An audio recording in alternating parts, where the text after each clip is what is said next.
By the age of 19, I was introduced to Roxy's, and then by the age of 21, I was addicted to heroin. At 5 o'clock every morning, I was putting a needle in my arm. By 5:30, I was bringing my father to work. Everyone knew I was getting high. I was doing it up to 10 times a day. My mother participated in my downfall of addiction. Donna switched roles from the parent to the friend. And when Arielle was switching from the heroin to the marijuana, they started smoking. After we get the kids off to school, once we sit outside and we smoke. Because I don't smoke or drink, I'm the outsider watching them two connect. I think it's been over a year since Arielle has used heroin or any type of hard opiates. I do not trust Arielle to stay clean.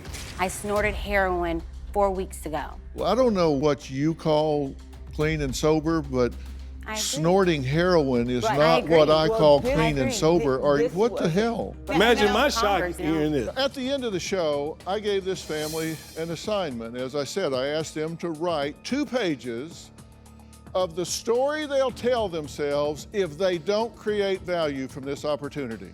Here's what they had to say after yesterday's taping and before they started their assignment. I always told Donna, something happened to our daughter. You're looking at a very delicate situation. It's all coming back up now. This was something she did not want to talk about anymore. I should have been told something happened to our daughter so we could have gotten the proper people involved to deal with it at that time. Right. Well, meeting Dr. Phil today has helped us pull the bandage back a little further. It helps us solidify what we're already trying to do. I am absolutely 100% prepared to come back tomorrow to finish this journey. Prepared to come back tomorrow. We've been given an assignment. I can't wait to go back to the room and start working on it. I felt that today was really productive. And then we got a lot of things from the past that haven't been talked about. Oh, the writing assignment, just writing it down is really difficult for me. Dr. Phil he's a cool guy. I like how he got the words out of my mom and dad and my sister. I feel really good about coming back tomorrow. It hopefully will be like today and even more productive. In today's meeting with Dr. Phil, I think we got some groundwork started. I just want honesty to move forward, and I don't want to make it feel like I can't be honest in that circle. Did you know that Michael was bullied in school? Yes, I do. When he was being bullied? Did you Yes, know it? I do. Did you know it at the time? No, I didn't. And you didn't talk to your parents about this at the time? No. I was scared and I didn't want to talk to them because it was dealing with Arielle. When I heard Michael and Ellie talk, I felt sad, and I also felt confused because I'm here, I'm trying, and I don't hear that. I don't hear any of that from them. Having Dr. Phil here gives my family the grounds to start the process to communicate better. I'm very happy that we're all looking at each other while we're talking to each other. Those are steps that we have never done in over 10 years, and I'm willing to take Dr. Phil's counsel, whatever he thinks is best to help my children and help Michael and Ellie. Well, good morning. Morning. How was your evening? Interesting. How so? There are a lot of sorries that were said last night. What do you think, Ivy? When I brought everybody together and I gave everybody a chance to talk and hear their pros and cons, what they liked and what they didn't like. It was interesting to hear my younger kids' perspective and how they viewed the situation. But what I did notice is that my family has to find a more productive way to cope with situations as they come. You know, there were 5 of you here, and I gave you an assignment to do, which is really kind of introspective. I got 4 back. I didn't get 1 back from you. No, you didn't. Why? Because I've already set in motion as last year to be certified as an NLP coach and practitioner. So 10 years from now, these situations won't be here because I'll know how to better handle them with my family and be able to help them through those situations. Well, I ask you to write very specifically the story I'll tell myself if I don't create value here. And you just decided not to do it. Absolutely. Well, Why would I have confidence that you're going to follow anything else I ask? Because I've already started doing it. Those things that you highlighted, we're already doing it. We just didn't go deep like you're saying. So are we done here then? We didn't go deep, and that's what we need to do. No. Are we done here then? No. No. No. That's why we're back. We're not done. I'm not sure that you guys are ready to change. Oh, the movie. I think you're ready to be different. Okay. I'm just not sure you're ready to do what's necessary to get there. So be specific. What do you feel is necessary?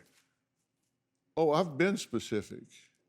You I said gave we're you not- a specific we're not assignment. ready to change. I gave you a specific assignment that you just blew off. No, I didn't blow off. Yeah. I just well, chose not to do it because when I you don't say want to 10 waste years, time with semantics. Is that how you really want to spend our time today? No, not at all.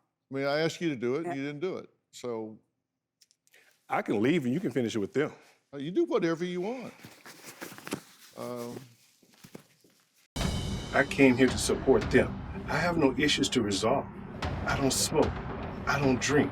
I'm the homebody. I watch the kids. I watch the grandkids. I'm 100% in this. For him to assume that I didn't take this serious, that's Yeah, that's pretty much what he's done about most of what's going on in this family, right? On and off, yes. Yeah, he just walks away, says it's above his pay grade, it's for you to handle. Walks away sometimes, yes. Yeah, now I want to look at the family tree Okay. because there's a lot involved in this family. There's you and Ivy, and then you had an affair at one point, correct? Not an affair. Not an affair. Okay, how would you describe it? I describe it as sex one time and unconsensual sex the second time. Okay. All right. So you had an indiscretion. That's a good way of putting it. That'll be important in a minute. Okay. It's not important just in its own light of making a bad decision on one day. And then we have Michael and Ellie. Mm-hmm. And then there's an adopted niece that's 29, an adopted niece that's 30, an adopted niece that's 32. Yes. Okay, then we have Arielle that's 32, and her two children, a son and a daughter. Mm-hmm. And then you have a biological daughter Yes. that Ivy adopted. So we have Yes. 1, 2, 3, we have 4 here, 5, 6, 7, 8, 9, 10, 11 involved. But none of these, 1, 2, 3, 4, are in communication right now with the family. On and off. On and off. I don't talk to my sisters Yeah, at all. Yeah, she doesn't. They don't communicate with us. So there's no connection. There's no connection. No communication at all. There's no communication. Would you consider them estranged? Yes. And you agree that there's difficulty in the connection here Yes. between you and between you Yes. Yes. and here. Yes. So as you go across this whole line down here, this family, there doesn't seem to be a good connection with anybody. No. Yet Donna and Arielle, you guys say that you're connected every day, and you say it's like you're married. Yes, I do. You even have a ring. Yes. Yes. I got her a ring. People have best friend charms. You and your wife may have something that connects you too. This is my mother. I got a ring for her that symbolizes things that we have gone through together. When I hear that, I just bristle because it's like it's being made into we pushed him out and like she said, we're married. Well, haven't you? No, I have not pushed my husband out. I have not. And how's your relationship with him? It's strained. Dr. Phil, can you push somebody out who doesn't want to be there? That's where I look at it. That's a good. I love my father, but he has had plenty of opportunities right here to be here in the show through it all. Yes, he may not have wanted to do that paper to fill it out, but he had 2 other kids that were looking at him to fill out that paper, to do it themselves. That's what I'm looking for. That's what we need to talk about. Looking back now, The unconditional love that my mother gave me enabled me to be a drug addict. My mom was afraid that I wasn't gonna love her. If my daughter becomes addicted to drugs, I would love her, yes, but I would give her a tough love. I would lock my daughter up, and I wouldn't let her out until she was better. By any means necessary, I would do whatever it takes. Arielle says she was high during her pregnancy and even shot up 2 days before giving birth. Now, while her mother, Donna, was spending all of her time and energy working to save Arielle, her father, Ivy, had to step in and act as the parent to his grandchildren. Now, Ivy said even after Arielle gave birth to her children, he would still find needles everywhere. When I was pregnant with my son, 2 days before I checked myself in the hospital, I was in the bathroom putting a needle in my arm. The day Aiden came, I was getting high in the hospital. I have a picture of the dope man holding my baby while I'm in the bathroom getting high. When Aiden was born, he stayed with my mother, and I was out in the street still doing drugs. I took custody of Aiden, and the whole while we were taking care of Aiden, I would always, and again, social media, I would go live. Am I back? I'm in the middle of talking to different people who are finding Arielle. Arielle jumped out of the car, moving car, to go to purchase drugs. While Donna focused her attention on recovering her daughter, Aiden's baby bed was at the foot of my bed. It was my responsibility. I had to work, come home, take care of Aiden and the rest of the children. A year after I had Aiden, I got pregnant with my daughter, and my drug addiction got worse. We're finding needles all in the house. Bathroom, the bedroom, our bathroom. We found them everywhere. I missed 2 years of my children's life while I was in my addiction. I will never be able to get that back, and that's something that I regret. Okay, now you were going to correct me, so let me be real clear. And I want to be clear. You have come a country mile from where you were then. And I give you huge credit for doing that. No doubt about it. If that's what you call doing drugs, then yeah, you're not doing drugs now. But you're still doing drugs. You snorted heroin 4 weeks ago, correct? Yes. Okay, that's what I call doing drugs. You two are smoking dope on a regular basis together. And are you drinking? Yes. Okay, that's not sober. The fact that that's not your drug Can I of ask you a choice. question? What would be the difference with me taking Xanax? I'm prescribed Xanax. Is that not a mind-altering drug? I overdosed on my own Xanax. What is the difference of being? What is the difference of that? I'm not addicted to marijuana. I don't have to smoke. When my anxiety gets bad, and my anxiety comes out in different ways. Through my hands physically, I cannot react. I will have a panic attack. Yes, I partake in marijuana. I want to learn how to, when things happen hard, like when I have a court date and it goes bad, when I leave, I don't want to go snort dope. I don't want to go put a needle in my arm. That's why I'm here. That's what I'm focusing on. We can go around in circles about me smoking weed, me drinking wine. I want to learn how to cope and not go back to heroin.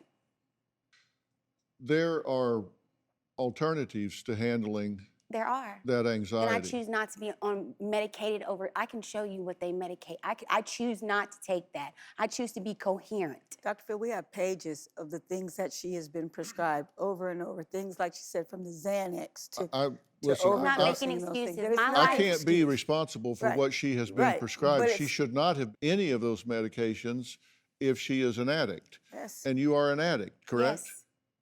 So you should not be prescribed those drugs if you are an addict. There are alternative methods that you can learn to handle anxiety, to handle panic attacks, to handle those things without using substances.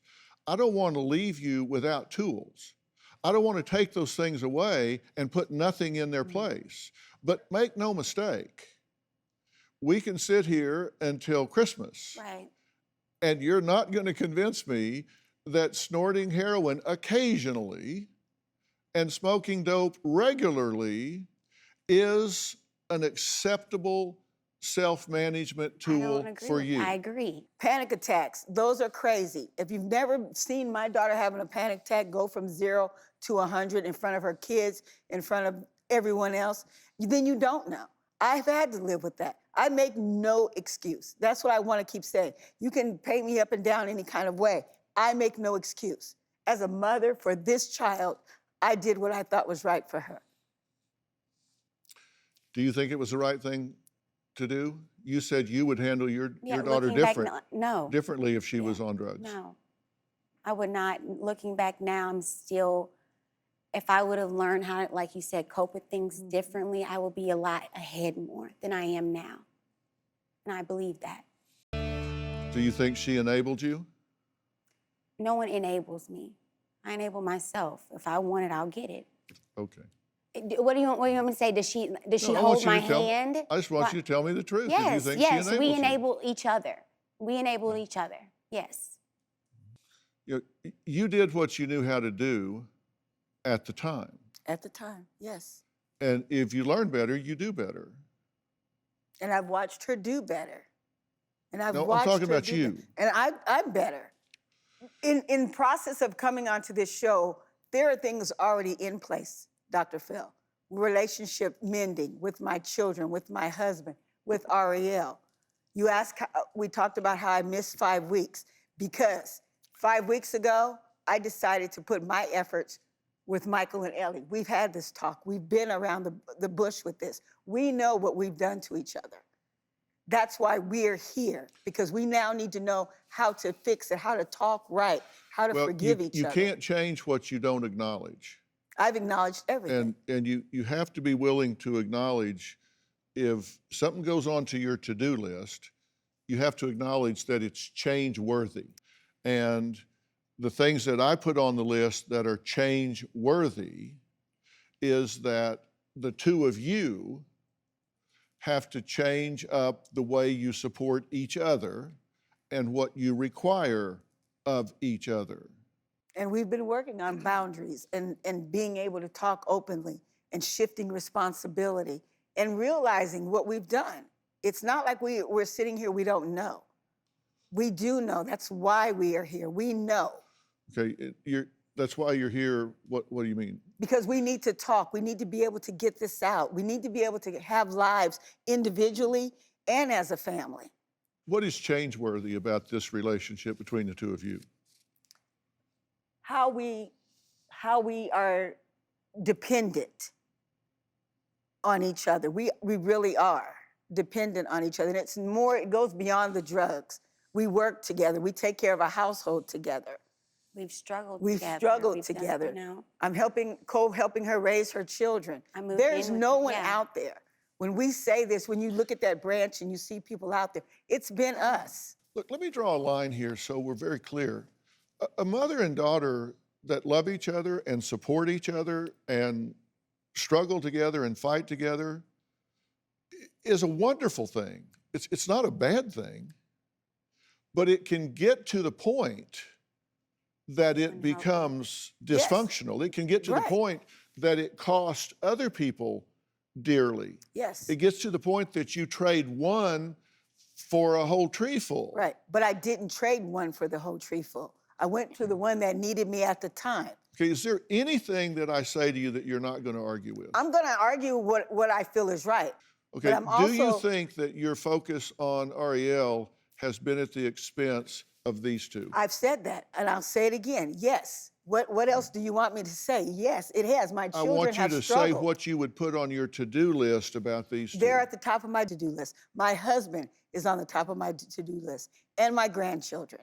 Okay, well, let me be specific. I think you should not be drinking. I think you should not be smoking dope. I think you should not be occasionally snorting heroin.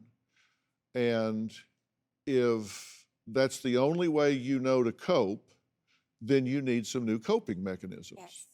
And I don't expect you to just pull those out of the air and fairy dust have them. You need help with that. If you support her sobriety and she's going to live in your home, then it should be a drug-free and alcohol-free home. I agree. And if it's not a drug-free and alcohol-free home, then it is not a good environment for her. I agree. And if you need to medicate yourself with marijuana, again, I think there are great alternatives to that, but that's up to you if that's what you think. But you just need to know that's not in her best interest. I can't diagnose you sitting here. I haven't done the things that would be necessary to diagnose you. But on the short list of considerations that I would have would be PTSD. I think you very likely suffer from PTSD. I think you very likely suffer from anxiety and depression. And I think you need the tools to manage that. You're worse than my wife. Well, I'll take that as a compliment because No, she's a great it's not lady. coming. Go Get ahead. on my damn nerve. Go ahead.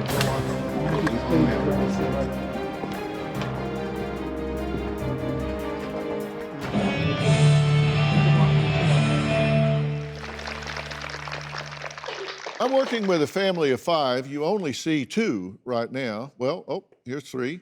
The 2 younger kids, Ellie and Michael, are off stage right now. I'm going to talk to them here in a bit, but I wanted to talk about some things that don't involve them and shouldn't involve them.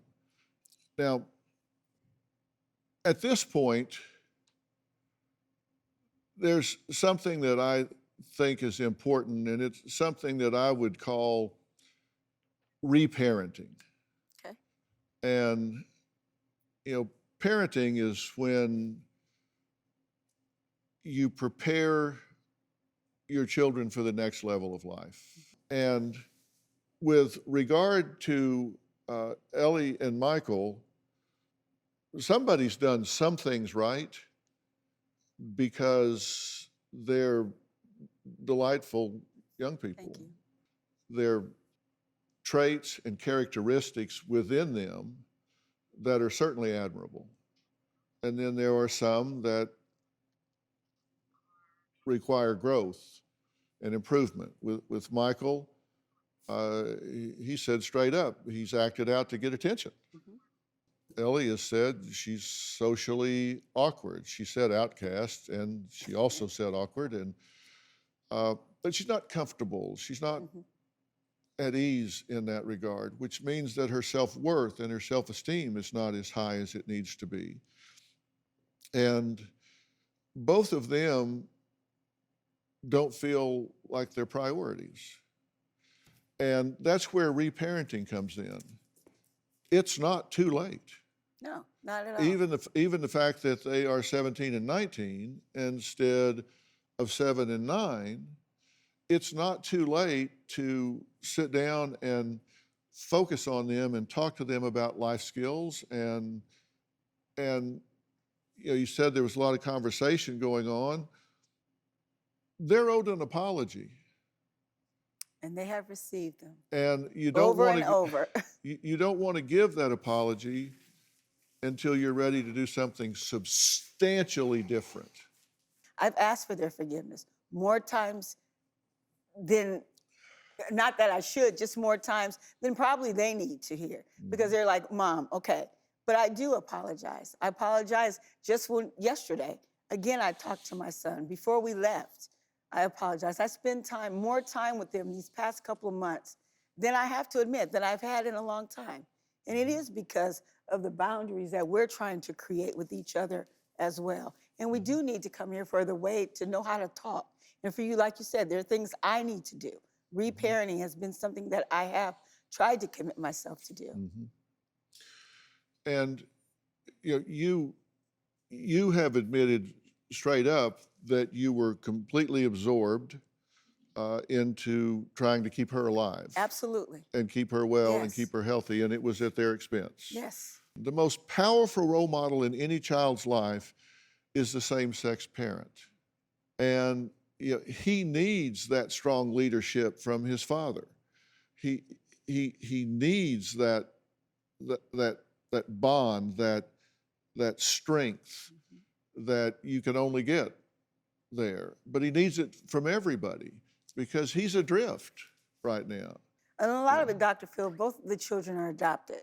And so a lot of those things that we're talking about have more to do with just than Arielle's addiction. It has also to do with them trying to connect with who their biological family, is. And that's been a big struggle for both of them. Right. Is there confusion about biology in this family? Is this your biological father or not? When I was 13, I met the man that my mother had an affair with, and he said that I was his daughter.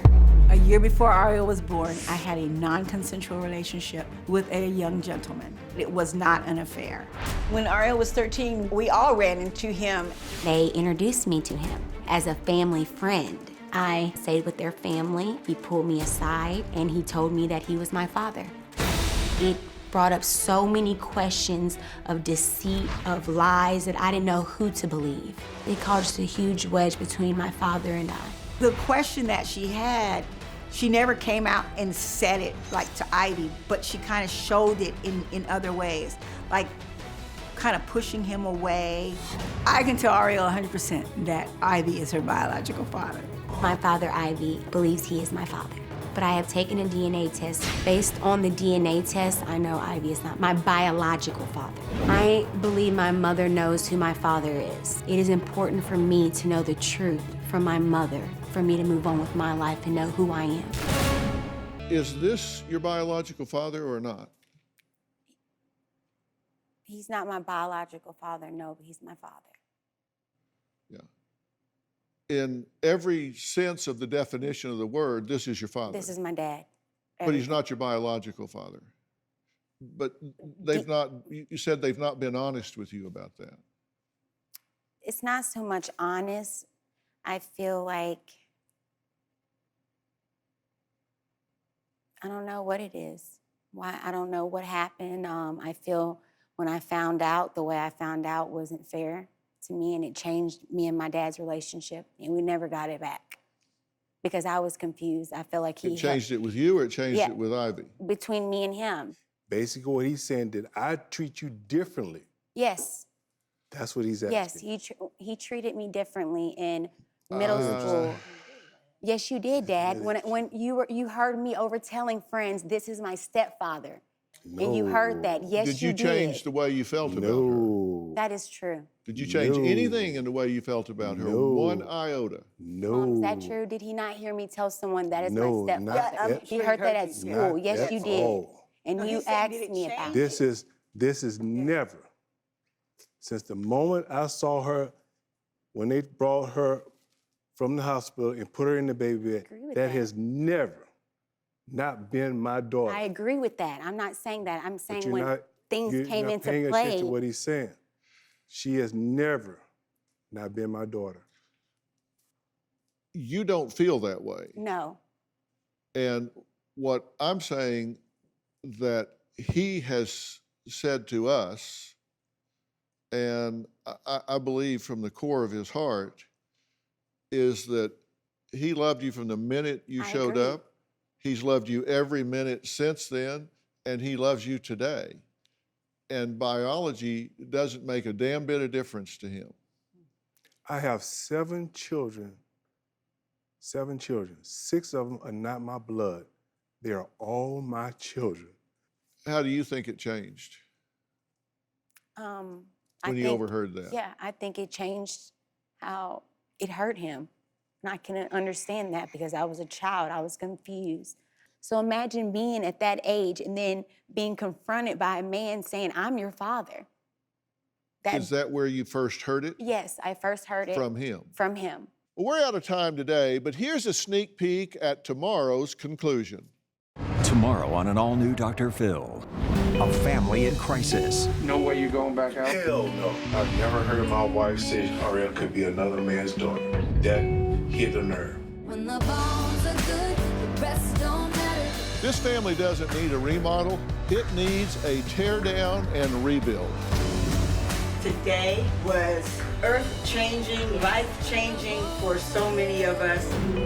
That's tomorrow. I'm not sure that you guys are ready to change. Be specific. Oh, I've been specific. I gave you a specific assignment that you just blew off. A family back for health. Is this your biological father? I can leave and you can finish it with them. You do whatever you want. New Dr. Phil. Check your local listings.